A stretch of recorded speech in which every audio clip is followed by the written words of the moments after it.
memang ada kekosongan hukum, bahwa kalau orang menghina Pancasila, mau dimasukkan kemana?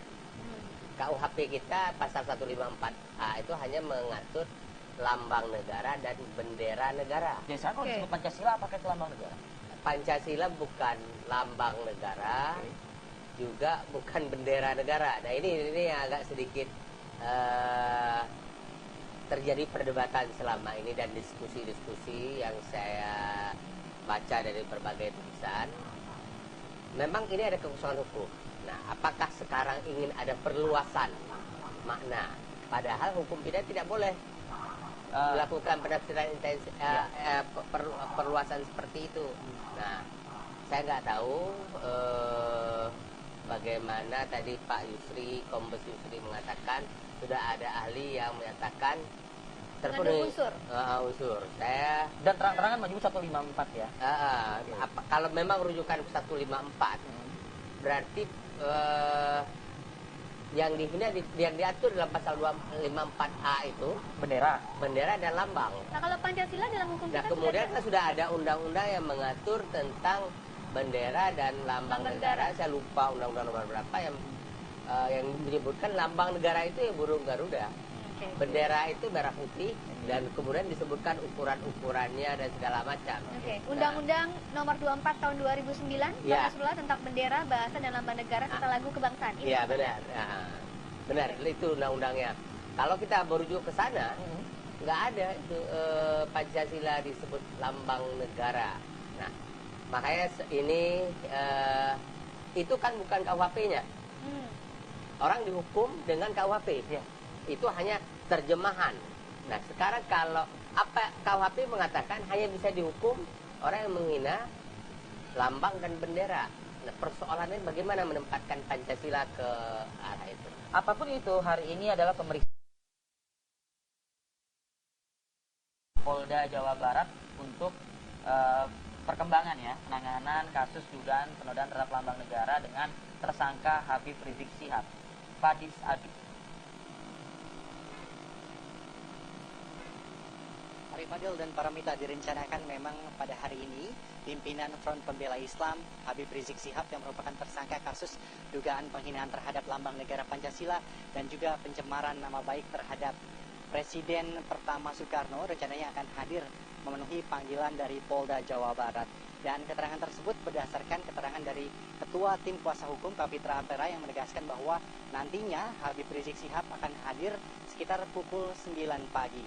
Dan selain itu juga Kapitra menegaskan bahwa nantinya dalam pemeriksaan Habib Rizik tidak membawa sejumlah anggota Front Pembela Islam yang biasanya mengawal pada saat proses pemeriksaan di Polda Jawa Barat. Dan untuk mengkonfirmasi kedatangan dari Habib Rizik Syihab sudah bersama kami Kabid Humas Polda Jawa Barat, Kombes Pol Yusri Yunus. Selamat pagi Bapak. Pagi Mas. Bapak, berkaitan mengenai kedatangan Habib Rizik, sudah terkonfirmasi akan hadir pada hari ini Pak? Betul sekali, memang dijadwalkan hari ini akan hadir ya Saudara Rizik Syihab dalam rangka diperiksa sebagai tersangka di Mapolda Jawa Barat.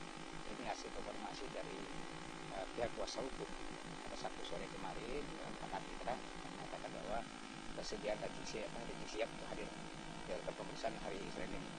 Dan itu pun juga dibarengi dengan janji bahwa tidak akan membawa massa ke sini. Itu memang sesuai dengan apa yang sudah kita sarankan pada saat pemanggilan kedua kemarin. Itu sudah bisa sebaiknya hadir dengan membawa pengacara saja atau kuasa hukum saja untuk datang ke Mapolda sini. Karena kalau membawa massa akan mengganggu tertibas atau tertibas di sekitar Polda Jabar ini. Ya. Jika tidak hadir, apa yang akan dilakukan oleh pihak kepolisian nantinya Pak? Kita harapkan hadir ya, dan konfirmasi pagi tadi sudah siap memang hadir di sini.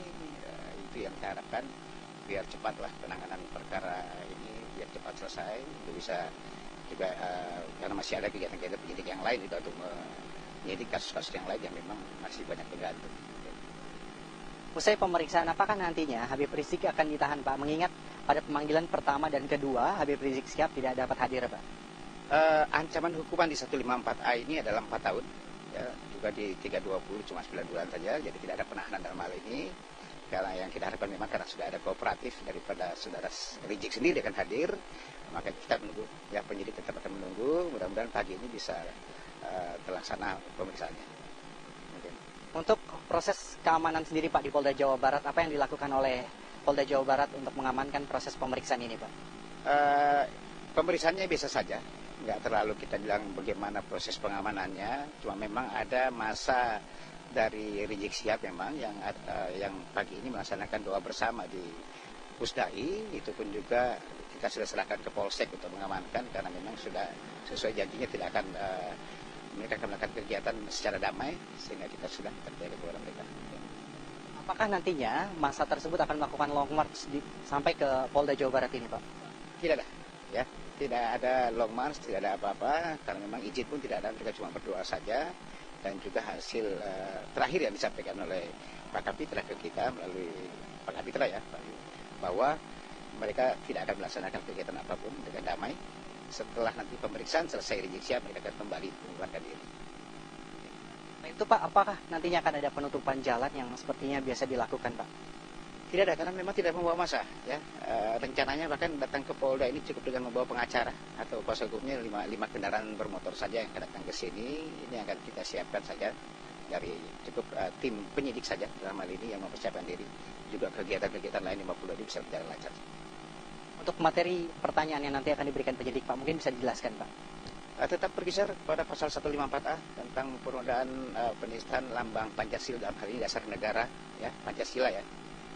Dan juga masalah pencemaran nama baik proklamator di pasal 320. Itu berkisar tentang itu saja. Karena cuma statusnya yang pemeriksaan awal sebagai saksi, sekarang naik statusnya menjadi tersangka. Pak, berkaitan mengenai pasal dari 154A, itu kan Pancasila bukan merupakan lambang Pak. Mungkin bisa dijelaskan Pak, apakah arahnya ini pasalnya kemana Pak? Di 154A ya, itu sudah ada keterangan dari saksi-saksi ahli yang ada ya, kita bahas di sini kan menyangkut masalah hal penyidikan, tetapi saksi-saksi ahli dari saksi ahli sudah kita bisa beberapa saksi ahli itu sudah menyatakan sudah masuk unsur-unsurnya seluruhnya. Jika dinyatakan Pancasila bukan merupakan lambang tapi merupakan simbol, sepertinya apa Pak? Yang bisa menyatakan nanti di pengadilan, nanti kita tunggu dirinya ya. Terima kasih banyak Pak Yusri Yunus atas waktunya. Ya baik Mirsa, selain itu juga dapat kami informasikan sebelumnya pada tanggal 30 Januari 2017 Habib Rizik Syihab ditetapkan tersangka usai dilakukan gelar perkara ketiga. Dan selain itu juga pihak Polda Jawa Barat tidak melakukan penahanan dikarenakan hukuman masih di bawah 4 tahun. Dan Polda Jawa Barat telah menyimpan kurang lebih 4 alat bukti berupa dokumen saat Habib Rizik Syihab berceramah di lapangan Gazibu pada tahun 2011 dan juga dokumen-dokumen perizinan. Polda Jawa Barat juga telah memeriksa kurang lebih 18 orang saksi, baik itu saksi ahli agama, bahasa, dan juga filsafat. Dan Rizik Syihab ditetapkan sebagai tersangka dengan pasal 154A KUHP dan juga 320 KUHP berkaitan mengenai kasus penghinaan terhadap lambang negara Pancasila dan juga pencemaran nama baik terhadap Presiden pertama Soekarno. Kasus ini bermula dari laporan putri dari Soekarno yaitu Sukmawati yang melaporkan Habib Rizik Syihab pada tanggal 27 Oktober 2016. Sukmawati merasa kecewa atas ceramah Rizik Syihab pada saat ceramah di lapangan Gazibu pada tahun 2011. Sementara itu saja yang dapat kami informasikan dari Polda Jawa Barat. Kami kembalikan kepada Arif Fadil dan Paramita di Jakarta. Baik Pak Disadi, langsung saya ingin mencerna ya lebih lanjut lagi pernyataan dari Kabid Humas Kombes Pol Yusri Yunus tadi bahwa yang digunakan adalah pasal 154A. Oke. Ada penjelasan dari Bang Nasrullah. Jadi gini. Ini terkait dengan judul kita juga kan, penghinaan lambang negara. Ya. Jadi begini. Memang ada kekosongan hukum. Bahwa kalau orang menghina Pancasila, mau dimasukkan kemana? KUHP kita pasal 154A itu hanya mengatur lambang negara dan bendera negara. Biasanya kalau disebut Pancasila pakai lambang negara? Pancasila bukan lambang negara, juga bukan bendera negara. Nah ini yang agak sedikit terjadi perdebatan selama ini dan diskusi-diskusi yang saya baca dari berbagai tulisan, memang ini ada kekosongan hukum. Nah, apakah sekarang ingin ada perluasan makna?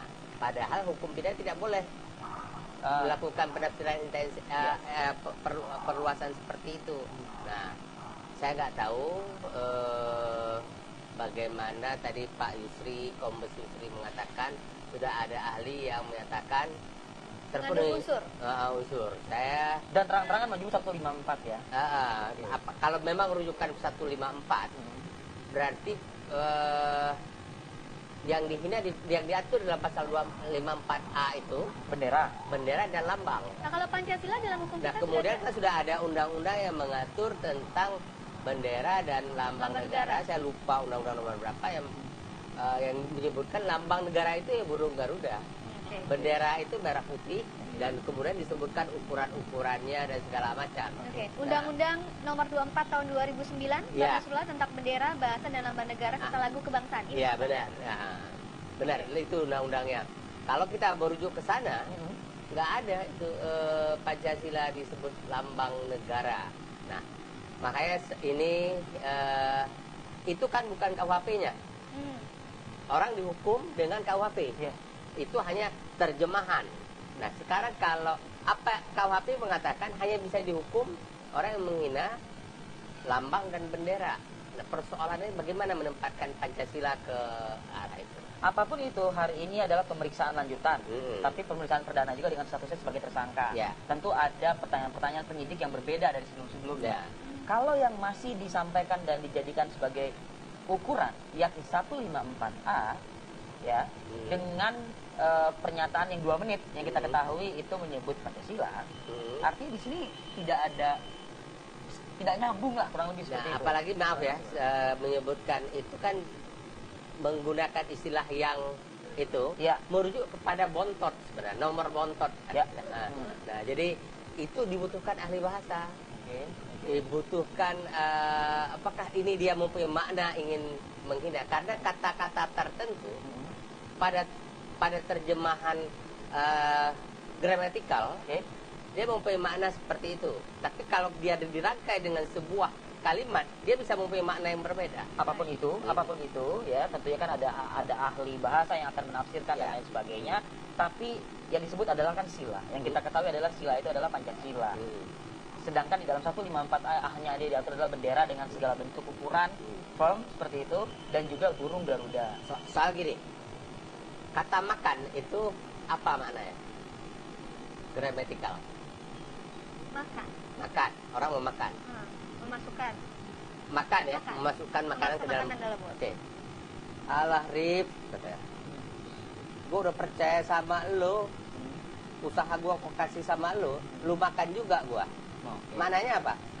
Berbeda ya. Nah, jadi sebuah kata ketika dia digunakan secara tekstual, Baik. apa maksudnya di dalam grammatical interpretasi sesuai tulisan apa adanya, Baik. mempunyai makna tertentu, tapi ketika dia dimasukkan dalam sebuah kalimat dan kontekstual, dia bisa mempunyai makna yang berbeda. Nah, jadi hati-hati penggunaan itu, oleh karena itu dia harus hadir ahli bahasa, Penafsirannya ya, Bang, ya. ahli terutama kemudian dalam Oke. case ini kan ahli tata negara, Baik.